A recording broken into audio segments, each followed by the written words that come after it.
Hello, in front of me I've got Mercedes 180. In this video I'll show you how to unlock and lift up the hood. In the beginning, take a look under the dashboard. Right here we've got the red lever.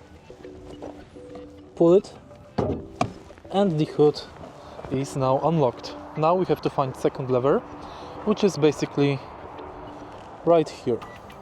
Pull it and now you can lift up the hood. You have simultaneously pull and lift.